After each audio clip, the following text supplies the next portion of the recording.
जय हिंद, वंदे मातरम। बहुत बहुत स्वागत है आपका टीम निष्ठा पर। तो हरियाणा पब्लिक सर्विस कमीशन ने निकाली है bumper post assistant district attorney के लिए 255 पोस्ट।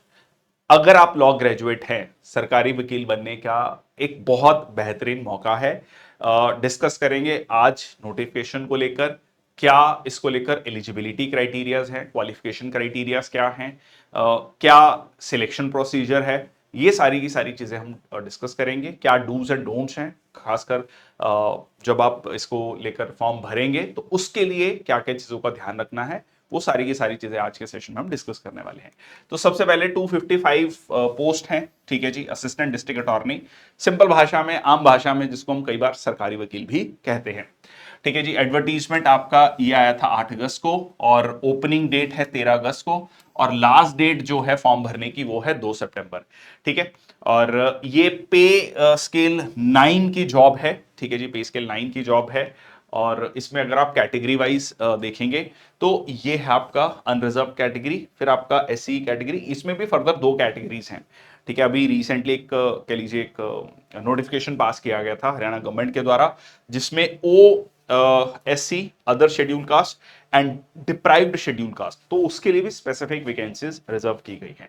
ठीक है। ये सारी की सारी जो रिजर्व्ड कैटेगरी वाली वैकेंसीज हैं, ये सब जो है, जो अगर आप हरियाणा के रहने वाले हैं तभी आपके लिए एप्लीकेबल है। अदरवाइज आपको इस कैटेगरी में फॉर्म भरना होगा, even if you belong to a certain category but you don't belong to Haryana. ठीक है जी। तो अगर मैं जनरल कैटेगरी में भी देखूं, अनरिजर्व कैटेगरी में भी देखूं, बहुत हैं ये सीट्स। मतलब इन द रीसेंट टाइम्स इतनी नंबर ऑफ सीट्स एडीए के लिए नहीं निकली हैं। ठीक है जी। तो ये एक अच्छा अपॉर्चुनिटी हो सकता है। अगेन उसके लिए जो पहली क्वालिफिकेशन है, आपके पास लॉ की डिग्री होनी चाहिए, LLB degree, bachelor of laws professional from a recognised university. Language proficiency Hindi / Sanskrit up to matric और हायर स्टैंडर्ड, और must be enrolled as an advocate. Lawyer में और एडवोकेट में फर्क होता है। अगर आप लॉ ग्रेजुएट हैं पर अगर आप बार काउंसिल में एनरोल्ड नहीं हैं तो आप फॉर्म नहीं भर सकते। आप एनरोल्ड होने चाहिए, तो ये बहुत इंपॉर्टेंट है। जब आप एनरोल्ड होते हैं बार काउंसिल में, किसी भी बार काउंसिल में, तो आप जो है एडवोकेट कहलाते हैं। ठीक है जी। मतलब आप प्रैक्टिस कर सकते हैं कोर्ट में जाकर। तो ये है।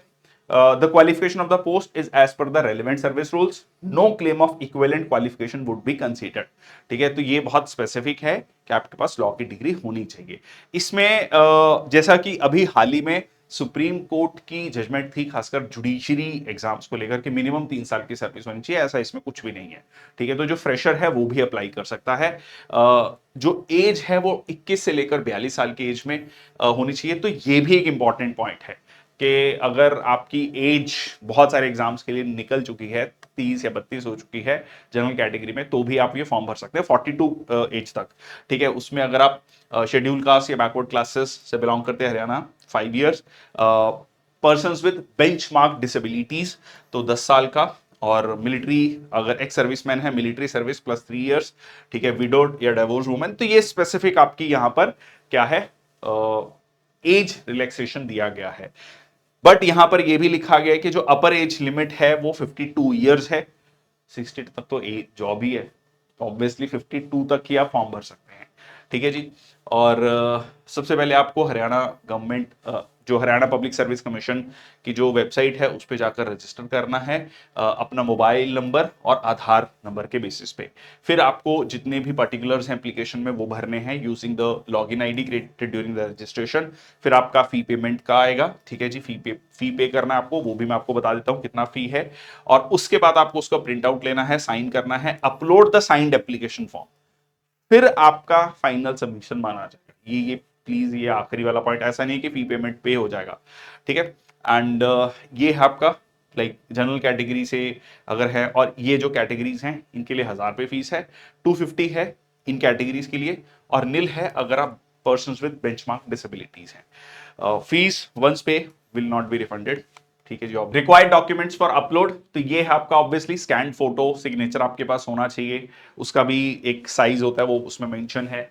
Degree, marksheet, category certificate, Haryana में अगर आप रिजर्वेशन बेनिफिट चाह रहे हैं तो डोमिसाइल सर्टिफिकेट आपके पास होना चाहिए, experience certificate for age relaxation, ठीक है। तो ये सारे डॉक्यूमेंट जो हैं आपके होने चाहिए। अगर आपके पास नहीं है और अगर आप रिजर्वेशन क्लेम कर रहे हैं तो प्लीज इमीडिएटली अपना फॉर्म मतलब जो है सर्टिफिकेट बनवा लीजिए, ठीक है। और अगर आप इन कैटेगरी से बिलोंग करते हैं तो यहां पर भी मेंशन किया गया है कि नॉन क्रीमी लेयर सर्टिफिकेट जो है वैलिड फॉर 25-26 1 अप्रैल 2025 के बाद जो है वो इशू हुआ होना चाहिए based on the income of 2024 और 25, ठीक है। Similarly certificate must be valid for 25-26 issued on after मतलब like 1 April based on the income of 24-25, ठीक है, जो ईडब्ल्यूएस कैंडिडेट्स हैं। सिमिलरली ऐसे कैंडिडेट्स, ठीक है, तो यहां पर एक नोटिफिकेशन है आपकी 13 नवंबर 2024 की, उसके अकॉर्डिंगली आप डीएससी या मतलब डिप्राइव्ड शेड्यूल कास्ट या अदर शेड्यूल कास्ट में आते हैं, वो भी यहां पर मेंशन किया गया है। वुमेन कैंडिडेट्स के लिए caste certificate must B from parental side, father side.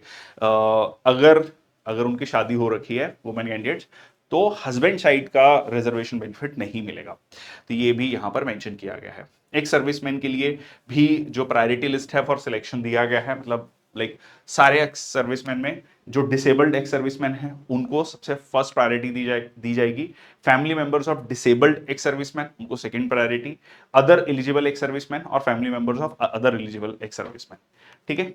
और यहां पर एक ये बहुत इंपॉर्टेंट पॉइंट है सिलेक्शन प्रोसीजर को लेकर। ये कहा गया है कि अगर नंबर ऑफ एप्लीकेशन सफिशिएंट आई तो जो है आपका screening test, subject knowledge test और फिर इंटरव्यू होगा, ठीक है। OMR based test to shortlist candidates if number of applicants is large. अब ये लार्ज कितना है ये स्पेसिफाई नहीं किया गया है हरियाणा पब्लिक सर्विस कमीशन के द्वारा। In depth assessment of domain knowledge and skills, final stage to assess overall suitability for the position. Commission में adopt alternate shortlisting methods based on qualification, experience, desirable qualification. और उसमें बाकायदा mention किया गया है कि अगर नंबर ऑफ एप्लीकेशन सफिशिएंट नहीं होंगी तो हो सकता है परसेंटेज जो आपकी लॉ में रही होगी उसके बेसिस पर जो है शॉर्टलिस्ट कर लिया जाए।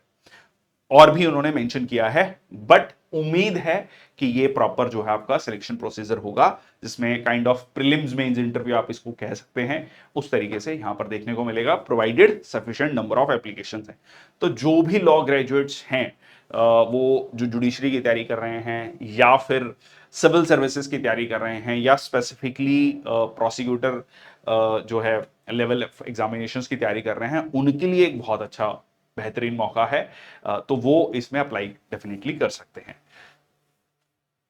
ठीक है जी। E admit cards will be issued before the examination और आपका ये अवेलेबल होगा एचपीएससी की वेबसाइट पर ही। आपको जो बाय पोस्ट कोई भी एडमिट कार्ड अवेलेबल नहीं होगा, ठीक है। No physical admit card will be sent by post, तो ये बहुत स्पेसिफिकली मेंशन किया गया है। उसके अलावा अगर आपको कोई भी डाउट है तो ये नंबर्स दिए गए हैं और ईमेल आईडी दिया गया है, ठीक है। और इसके अलावा जो पर्सन्स विद बेंचमार्क डिसेबिलिटीज हैं उनको एक्स्ट्रा टाइम भी दिया जाएगा एग्जामिनेशन में अगर रिटन एग्जामिनेशन होता है तो। और scribe facility, scribe requirements, medical certificate, ये सारी चीजें भी मेंशन की गई हैं for the persons with benchmark disabilities जिनको स्क्राइब की फैसिलिटी चाहिए, ठीक है। ऑब्वियसली आप इंडियन नेशनैलिटी और नेपाल, भूटान, ठीक है, तिब्बतन रिफ्यूजी ये यहां पर मेंशन किया गया है। कॉन्टैक्ट इन्फॉर्मेशन दिया गया है, रिक्वायर्ड इन्फॉर्मेशन ऑल कम्युनिकेशन ये मेंशन किया गया है। Prohibited items during examination, electronic devices, communication tools, valuable items, क्योंकि काफी ज्यादा स्ट्रिक्टनेस है इसको लेकर, तो ये चीजें बात की बातें हैं वैसे तो, बट ठीक है, ये आपकी सारी चीजें मेंशन है। पेनल्टीज फॉर मिसकंडक्ट और नो ऑब्जेक्शन सर्टिफिकेट चाहिए अगर आप हरियाणा गवर्नमेंट एम्प्लॉई हैं और उसमें कोई बॉन्ड नहीं है, अगर कोई बॉन्ड नहीं है तो आप एप्लीकेशन फॉरवर्ड कर सकते हैं विदाउट एनओसी, बट आपको जो है एक सेल्फ डिक्लेरेशन देना रहेगा कि आपके अगेंस्ट में कोई डिसिप्लिनरी प्रोसीडिंग्स नहीं चल रही हैं। अगर आप हरियाणा गवर्नमेंट एम्प्लॉइज हैं विद बॉन्ड, जैसे कई जॉब्स में होता है ना बॉन्ड भरवाया जाता है 3 साल का, 4 साल का, तो उस केस में जो है आपको एनओसी चाहिए होगी। डिपार्टमेंट ऑफ अपना जो भी हेड ऑफ डिपार्टमेंट एचओडी है, employ who resign after application, ठीक है जी, तो उनको अपना एक लेटर देना पड़ेगा कि हाँ जी उन्होंने इंटरव्यू से पहले जो है अपना रेजिग्नेशन दे दिया है। प्राइवेट एम्प्लॉयमेंट के केस में आपको कोई भी ऐसे एनओसी वगैरह जरूरत नहीं है। इंपॉर्टेंट क्वेश्चंस फॉर कैंडिडेट्स, ठीक है जी, ऑब्वियसली सिग्नेचर की कंसिस्टेंसी होनी चाहिए। ऐसा नहीं है कि जो आप अपलोड कर रहे हैं और बाद में जो है अगर उसमें कुछ भी अंतर पाया जाता है तो that may be liable to cancel, मतलब आपका वैकेंसी जो है सो वेरिएशन में lead to candidature cancellation. Document verification, fake institutions, information accuracy. Okay, how to stay updated, ये मैंने आपको ऑलरेडी बता दिया है। हेल्पलाइन नंबर, ईमेल आईडी और available on working days 10 AM to 4 PM only. चलिए, सर्विस रूल्स आपके यहां पर मेंशन किए गए हैं। Prosecution HRI that is haryana.gov.in, तो यहां पर आप जाकर देख सकते हैं। That's all for this particular vacancy, assistant district attorney. काफी बढ़िया नंबर ऑफ पोस्ट हैं। अगर आप लॉ ग्रेजुएट हैं तो you should not miss this opportunity. Thank you so much. जय हिंद, वंदे मातरम।